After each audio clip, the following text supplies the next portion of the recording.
Welcome everyone to the video opinion about the upcoming biopic of Amy Winehouse called Back to Black. This is my very first video I record in English. My mother tongue is obviously Spanish, so I apologize in advance if I make mistakes.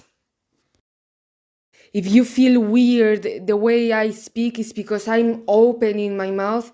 That way I pronounce better the words. I know, that sounds very bad.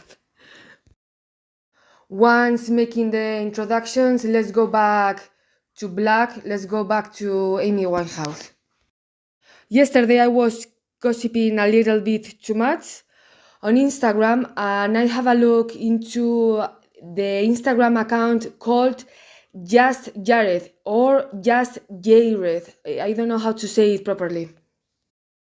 The last update on this Instagram account was the first pics of the shooting of Back to Black, the biopic of Amy Winehouse in London yesterday on the 16th of January. To be honest, my first impression was surprise because I didn't know they were even making a biopic about Amy. Then I saw the pictures about the shooting and the impression wasn't good. Don't worry, I will add the pictures of the shooting later on in the video, and I will add the link to the Instagram account in the description box below.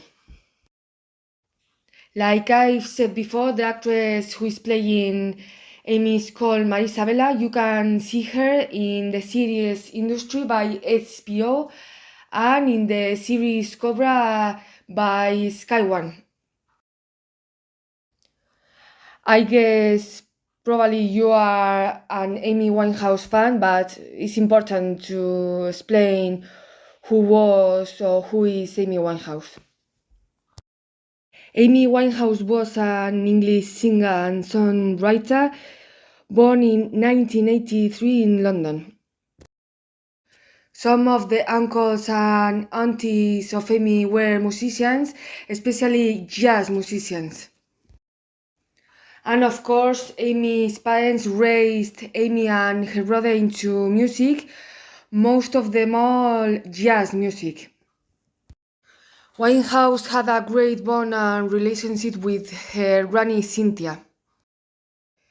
Cynthia was the one who suggested Amy's parents to get Amy into a theater school. In this school, Amy will learn vocal techniques and she will improve her musical skills. I don't want to put the focus on Amy's private life, but when she was 9, her parents divorced, which caused a lot of trauma for Amy. On her teens, she dropped several times from schools. With only 14, she began to write music, and with 16, she earned her own playing guitar. On her late teens, she kept busy because she worked as entertainment journalist for the World Entertainment News Network and also singing with local group the Bolsa Band. It was clear her life was music and she was working for making a living of it. We are in 2002, Amy is 19 years old and she signed her first contract. We can say this contract was shady, but after some troubles, she finally signed with Amy, Virgin, and finally in October of 2003, she released her debut album, Frank. The name Frank comes from the nature of this album lyrics.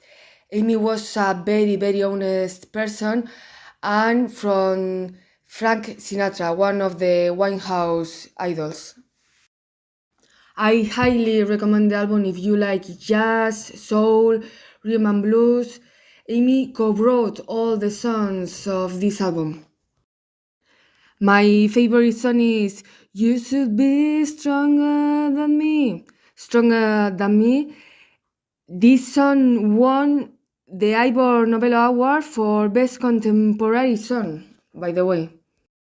For being a debut album based on jazz, this one was successful because Amy even performed at the Glastonbury Festival. Glastonbury is one of the best music festival.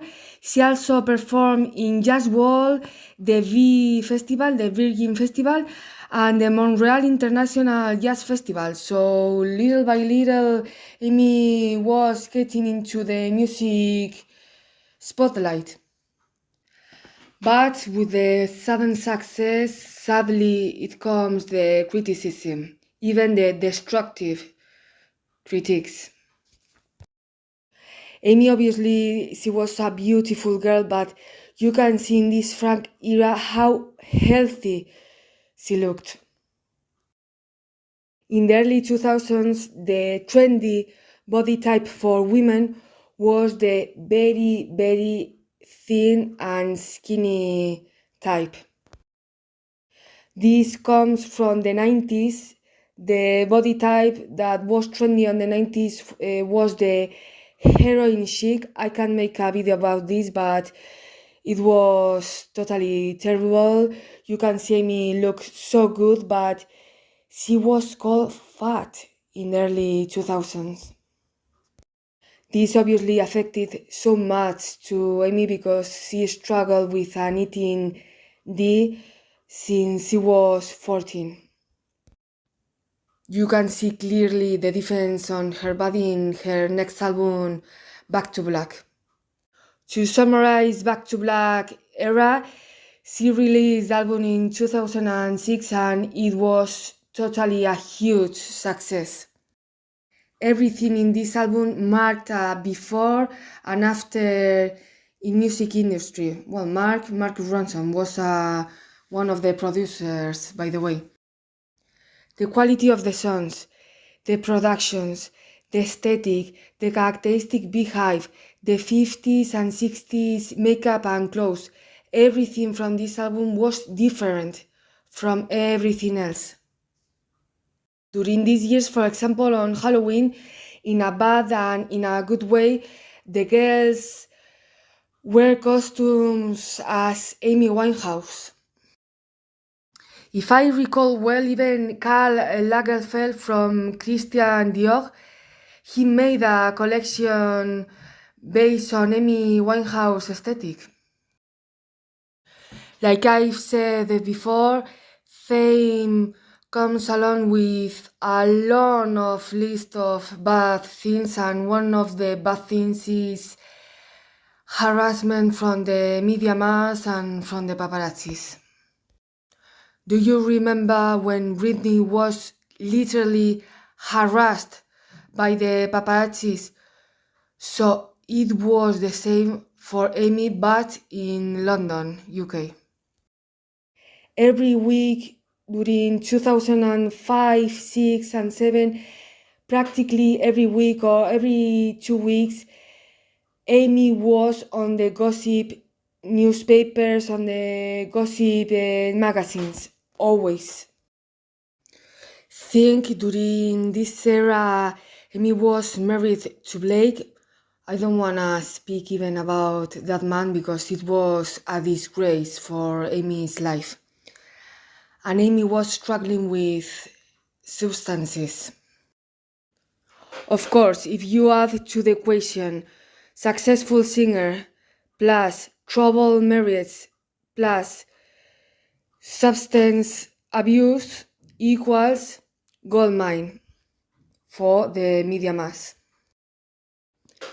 But let's go into the breaking news. You can see on screen. My Isabella's Amy Winehouse first Back to Black set photos released.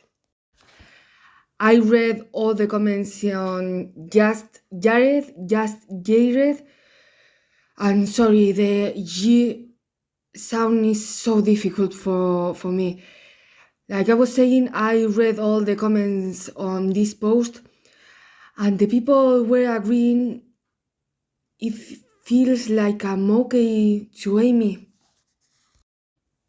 Like they say in British English, you can see the uncanny resemblance on the actor that plays Mitch Winehouse, Amy's dad. And well, maybe we are being a little bit judgmental and unfair with the actress, but I still feel disgusted because they're gonna profit from Amy's tragic death because probably they are gonna focus on her last years, on probably all the drama around her substance abuse. Probably for sure. But before making any statement, which I've already did, let's read who is involved in this project. Let's see. I highlighted Back to Black biopic has the full support of Universal Music Group and Sony Music. Of course, they have the rights of Amy's music and the Amy Winehouse estate. Yesterday I tried for 45 minutes to get info about who is behind this Amy Winehouse estate, and I couldn't find anything, but I guess it's the Amy's family. But this is not a good thing because it's well proof, and we could see for several years her dad, Mitch Winehouse, he was always interested on Amy's money, and I will explain this later on the video. Now let's have a look into the technical information. If you want reliable and trustworthy info about any movie, any series, or any documentary, you have, or even you must, to go to IMDb. We can see on screen the info about Maisa Bella. The actress who will play Amy was born on 1996 in Brighton. Ooh, Brighton, nice. She was in industry, like I said before on the video, in Cobra. She was born in 1996. Right now we will see the upcoming films. See, Barbie with Margot Robbie and Ryan Gosling, and Back to Black, which is in production, this website said. And Barbie, by the way, is in post-production. We can see the synopsis right now. Back to Black follows the life and music of Winehouse, who started out as a jazz singer to eventually become a Grammy-winning music superstar. Her life will eventually be cut short in 2011 at age 27. So probably, like I was guessing, the main focus on this film will be her struggles. So sad. They could have focused instead on Amy's brilliant talent, but nope. You can see on screen at age 27, after a long battle with alcohol and drugs, of course. They need this to have an audience on theaters and being a success. Very, very sad, very lame, and this is a total disgrace. But this funkery, I won't say any bad words, keeps going because let's have a look who is the director of this film. There you go, is Sam Taylor Johnson. And who is Sam Taylor Johnson? She's a mediocre director. For example, she made 50 Shades of Grey on 2015. And she married, I think like 10 years ago, Aaron Taylor Johnson. If you check the dates when she met him, the word Grooming comes to the table. few channels, few people are talking about this couple, but if you have time and if you wanna know a little bit more, just check on YouTube and on TikTok because it's very, very disturbing. Gossip alert. I don't know if it's true, but several months ago, Chloe Grace Moretz made an interview speaking about her struggles also with her self-image. Right after a meme, I won't put that image, probably you know which one I'm talking about. And also in that interview, she said one of her classmates was so rude with her. And of course, because I'm so gossip, I started to look info and I could find on several YouTube and TikToks the one castmate who was rude with Chloe was Aaron Taylor Johnson. Apparently, she had a crush on Aaron Taylor Johnson, but she rejected her because her body type wasn't Aaron's body type. Yikes. Finishing salseo time, tea time, let's go back to Amy. I'm so angry, so upset, I'm furious, I'm fuming, like they say in British English, because they are gonna profit and they are gonna milk Amy's tragedy, Amy's struggles. Well, Chloe was minor, Aaron Taylor Johnson, I think he was like 19, so that relationship wouldn't be good anyway, so it's better that way, Chloe. One of the arguments most used to justify these biopics is, well, this type of films is a really good way to younger generation to get to know stars they weren't contemporary too. No, sorry. This is milking, this is profiting other suffering. Sorry. We've seen this for decades now with Marilyn Monroe. When Hollywood are gonna stop profiting this woman's life? When? The last 10, 15 years, they've made 4 or 5 films about Marilyn. Stop it. It's enough. Leave this woman rest in peace. Not only Hollywood is profiting with Marilyn this year or 2022 with Marilyn with Blonde movie, this year is profiting and making a lot of money from Whitney Houston in the biopic I Wanna Dance with Somebody. So sad. Leave these people to rest in peace, shall we? I know the lack of creativity on film industry is even bigger now, but stop making biopics and bad biopics, because if they were good biopics, but they are horrendous films. Before I was pointing out how Amy's dad, perhaps he was involved in the biopic, and this theory came to my mind because I saw Amy's documentary called Amy. You can see on screen. I highly recommend this documentary. It won, for example, the Oscar for Best Documentary in 2016, if I recall well.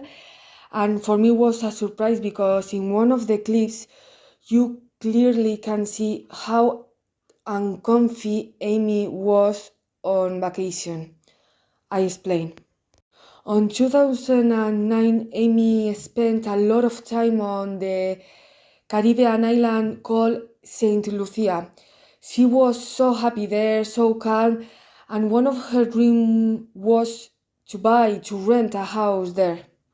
After the hurricane came with the Back to Black success, she spent, like I was saying, a lot of time on this island, but the dad on 2009 joined Amy on the island and he called the paparazzi. Of course, Amy didn't approve this.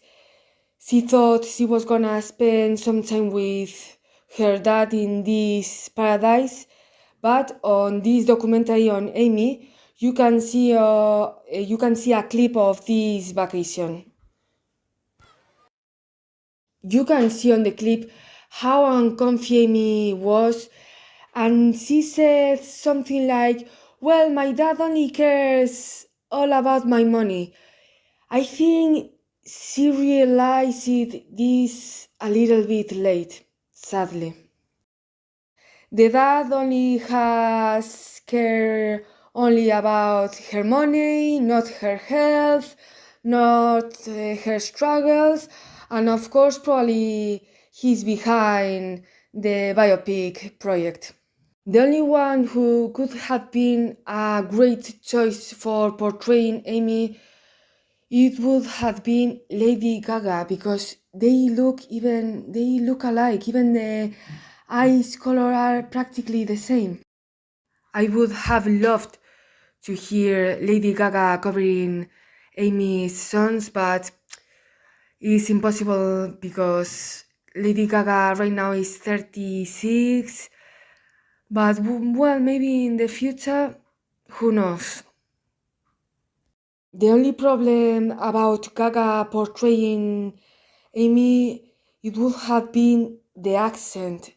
Amy had a very North London accent, and that's almost impossible to mimic. I've been living in London for almost 8 years, and I can tell the difference between North London accent and Southwest London. I can't. Summarizing the video, I'm so angry, so sad, so upset. I hope every Amy's fan will give a bad review of this biopic, even if they don't watch the film. And I hope a lot of people will complain about this biopic on the making. Well, it's time to say farewell. Thanks a lot for watching. Excuse my strong accent. Please like the video if you like it. You know all the things. Subscribe, comment, share the video. Take care and read you in the next video.